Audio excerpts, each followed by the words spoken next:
दो दफा शहबाज शरीफ साहब को आपने गिरफ्तार किया, नैब की अकूबत खाने में रखा, कोट लखपत में रखा, हडियाला में रखा। आपने क्यों नहीं एविडेंस दिए और क्यों नहीं आपने उनको सजा दिलवाई? क्यों नहीं सबूत दिए पाकिस्तान की? अब आपका ख्याल है कि आप बोलें झूठ, बार बार बोलें, इल्ज़ाम लगाएं, बोहतान लगाएं और लोग सच समझ लें? ये तमाशा आपको क्यों आप ख़त्म नहीं करते? मतलब आप आज अवाम के दिमाग में ये सवाल होना चाहिए ना कि आज भी जलसों में खड़े होकर वो शख्स जिसने आइन शिकनी की, आइन तोड़ा, सुप्रीम कोर्ट के फैसले के मुताबिक वो आइन के ऊपर हल्फ ले रहा है, जो सुबह दोपहर शाम झूठ बोलता है, मुनाफकत करता है, इल्ज़ाम लगाता है, वो झूठ बोलकर दूसरों पर आज तक इल्ज़ाम लगा रहा है। अगर तुम्हारे पास सबूत थे, आज जो नवाज शरीफ का नाम लेते हो अपना कद बढ़ाने के लिए, अपनी सियासत को चमकाने के लिए, अपना झूठा बयानिया बनाने के लिए, शहबाज शरीफ, नवाज शरीफ, मरियम नवाज शरीफ इस तरह की बातें करते हैं, वो ऑडियोज़ चलाते हैं। तो ये ऑडियोज़ तो तुम पहले भी चलाते रहे हो, ये बातें तो आप पहले भी करते रहे हैं। तो जो झूठा फॉरेन फंडेड फितना है इस मुल्क के अंदर इस वक्त, मुनाफिक शख्स है, वो 4 साल इस इक़्तिदार पे काबिज रहा है। क्यों नहीं उस वक़्त आपने ये तमाम चीज़ें और गिरफ्तारियां की हैं, इन्वेस्टिगेशंस की हैं, सजाए मौत की चक्कियों में रखा है? तो क्यों नहीं आपने साबित किए ये सारे इल्ज़ाम? फिर उसके बाद आज फरमा रहे थे कल से कि वज़ीर आज़म हाउस की ऑडियो लीक हो गई है, मैं अदालत जा रहा हूँ। किस बात पे अदालत जा रहे हैं आप? JIT तो बन गई है, आपने तो JIT में पेश होना है, क्योंकि आपने बैरूनी मुल्क, एक सदर ने कहा कि कोई बैरूनी मुल्क साजिश नहीं हुई। मैं इस बयानिए से अग्री नहीं करता। जनरल सेक्रेटरी पाकिस्तान तहरीक इंसाफ के रह चुके हैं, इमरान खान साहब के बड़े करीबी शख्सियत में से हैं, वो कह रहे हैं कोई मैं बैरून मुल्क साजिश नहीं हुई। ऑडियो जो आई है इमरान खान साहब की, उसमें वो खुद कह रहे हैं कि इसके साथ खेलना है। अगर बैरूनी मुल्क साजिश होती तो उसके साथ खेलने की क्या ज़रूरत थी?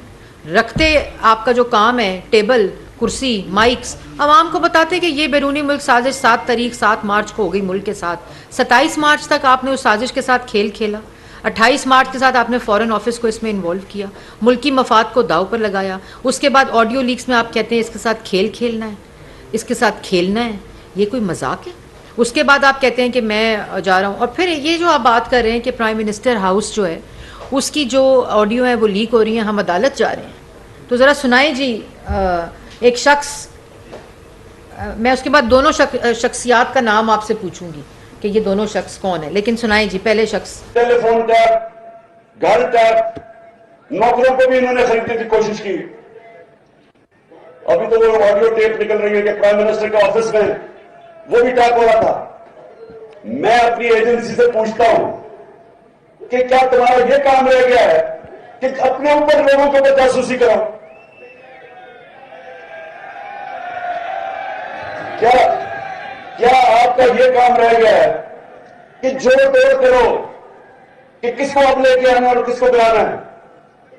क्या आपको कोई फिक्र मुल्क की है या नहीं है?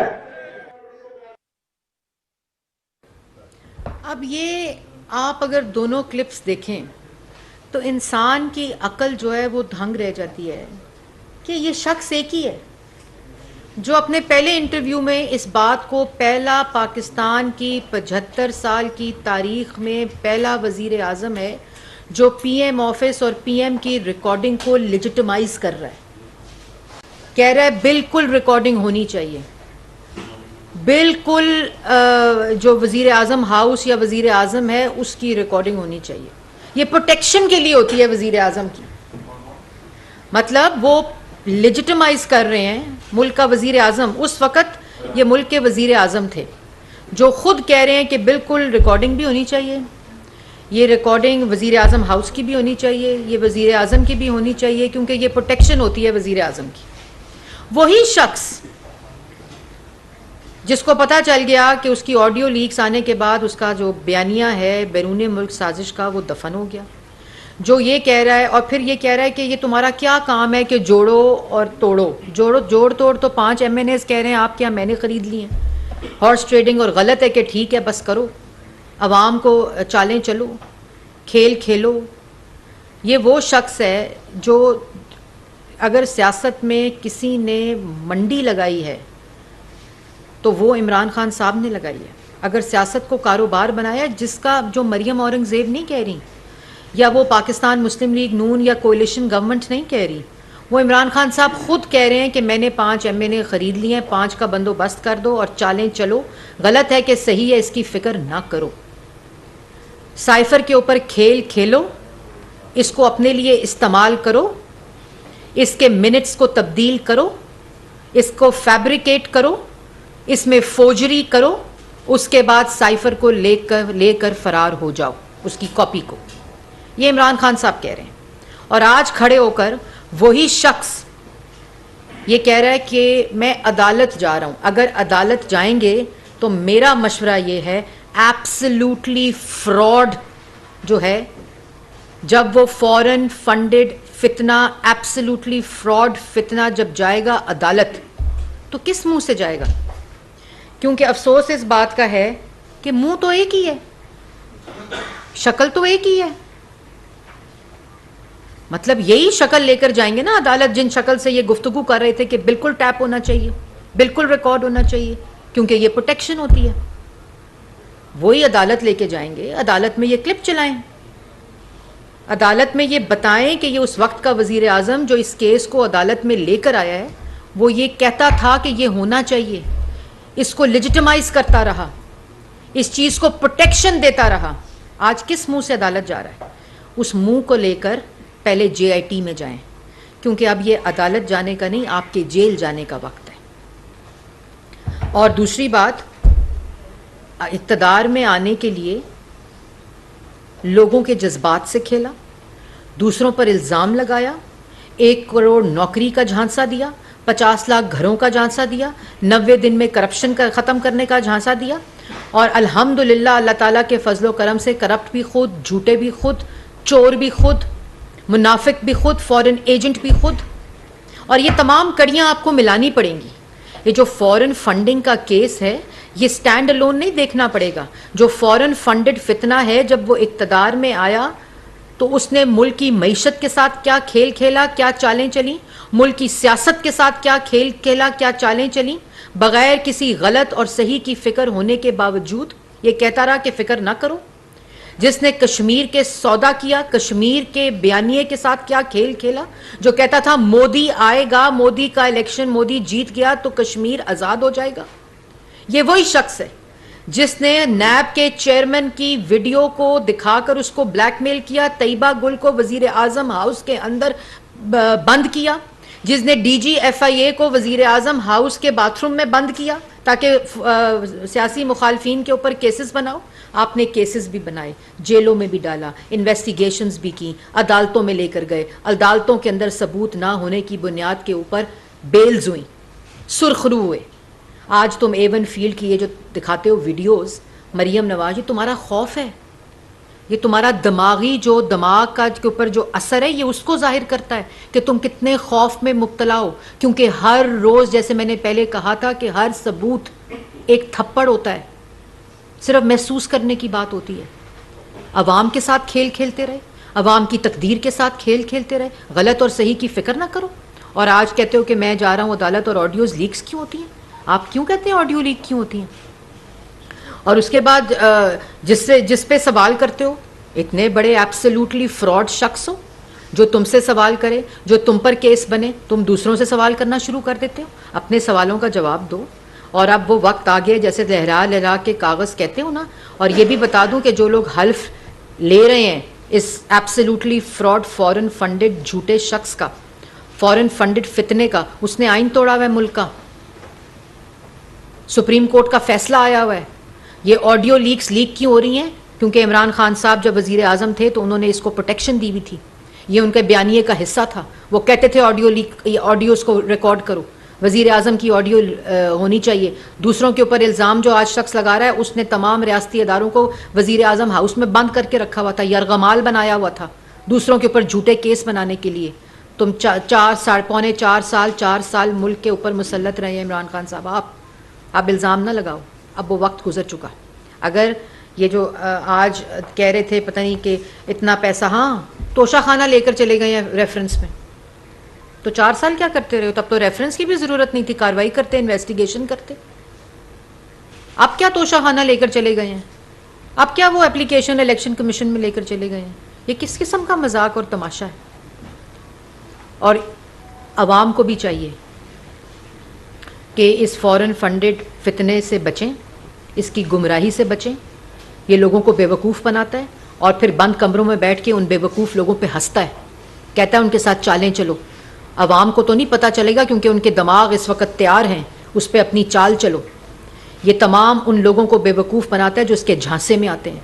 ये एब्सोल्युटली फ्रॉड शख्स है, ये फॉरेन फंडेड फितना है, ये झूठ बोलता है, अवाम को गुमराह करता है। और जो करप्शन के और चोरी के और डाके के FIA के अंदर इस वक्त केसेस इन्वेस्टिगेट हो रहे हैं, और जब हर रोज़ बेनकाब होती है ये साजिश, तो उस वक्त बिल्कुल दिमागी तवाज़ुन इनका खो जाता है।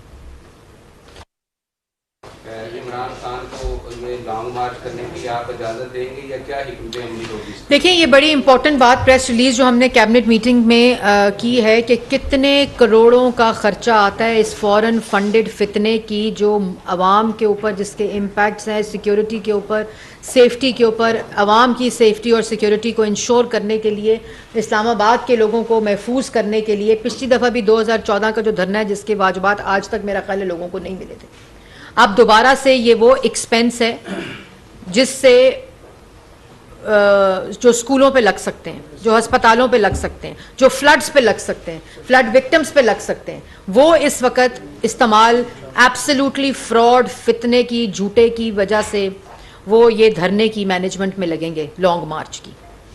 और ये भी मैं बात बताती चलूँ कि वो तमाम लोग जिसका मैंने बताया कि पहले उनको बेवकूफ़ बनाता है, फिर बंद कमरों में उनका मजाक उड़ाता है, उनको भी ये पता होना चाहिए कि ये जितने इंतशार फैलाने के लिए, फितना फैलाने के लिए, इंस्टेबिलिटी फैलाने के लिए, मुल्क में अफरा तफरी फैलाने के लिए जो चढ़ाई कर रहा है, आज खैबर पख्तूनख्वा के अंदर कोई ऐसा शोबा नहीं जो सड़कों पे ना हो, जिनको तनख्वाहें, ऐसा सूबा जो इस वक्त डिफ़ॉल्ट कर रहा है, जिसके पास तनख्वाहें देने के पैसे नहीं, सरकारी मुलाजमीन जो इस वक्त वहाँ हैं, जिनको ये पत्थर मारते हैं जब वो अपना हक मांगते हैं। लॉ एंड ऑर्डर सिचुएशन आपके सामने है। वहाँ पंजाब का जो हाल 4 साल किया था वो भी आपके सामने है। ये किस आमाल की बुनियाद पर, किस परफॉर्मेंस की बुनियाद पर, किस बयानिए की बुनियाद पर, कौन सी दूध की नहरें बहाने की बुनियाद पर कैपिटल के ऊपर चढ़ाई कर रहा है, और उसके ऊपर ये एक्सपेंस जो हम खर्च करेंगे, क्योंकि हमारा फ़र्ज़ है प्रोटेक्शन, सेफ्टी सिटीजन्स की।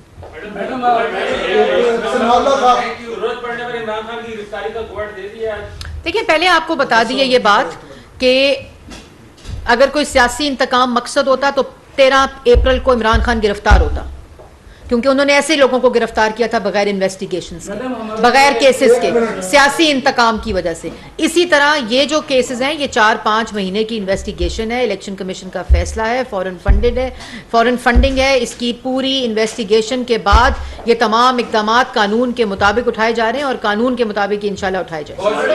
कल खबर आई थी कि 2 लोग गिरफ्तार किए गए और उनका ताल्लुक वज़ीर आज़म हाउस से। एक तो इसकी तस्दीक कर दें, दूसरा मैंने आपके सामने 3-4 महीने पहले भी मसला उठाया था कि ये जो मीडिया मालकान है ये बहुत बड़ा कार्टल बन गया है। अभी भी ये कैमरामैन उनसे कैमरा, मुझे पता चला है, मुझे ये इंसिडेंट का पता चला है, मेरे दुआए वक्त के लोग भी बैठे हैं। मुझे दोनों लोग मुझे दफ्तर में मिल गए हैं। हमने एक कमेटी बना ली है जो अगले हफ्ते हम नवाए वक्त की मिल के इनके मसाइल का देखेंगे। जो कैमरामैन की बात मुझे आज पता चली है वो इंशाल्लाह मैं बात करूंगी, और जितना मैक्सिमम जो है वो ये बिल्कुल ज़्यादती है, गलत बात है। मुझे इनके मज़ीद हक़ाइक़ पता करने हैं, लेकिन ज़्यादती इंशाल्लाह नहीं होने देंगे। नाज़रीन, वज़ीर इत्तलात मरियम औरंगज़ेब प्रेस कॉन्फ्रेंस कर रही थी। उनका यह कहना था कि सदर पाकिस्तान ने भी इमरान खान को झूठा करार दिया है, फॉरेन फंडेड एजेंट, सुबह शाम दिन रात सिर्फ झूठ बोलता है। 4 सालों का हिसाब देना है इमरान साहब को। इमरान न्याजी साहब अपनी चोरी का हिसाब देने के बजाय दूसरों से चोरी का सवाल करने लगते हैं। अपने झूठे बयानिए को तकवीयत देने के लिए नवाज शरीफ, शहबाज शरीफ और मरियम नवाज साहिबा का नाम लेते हैं।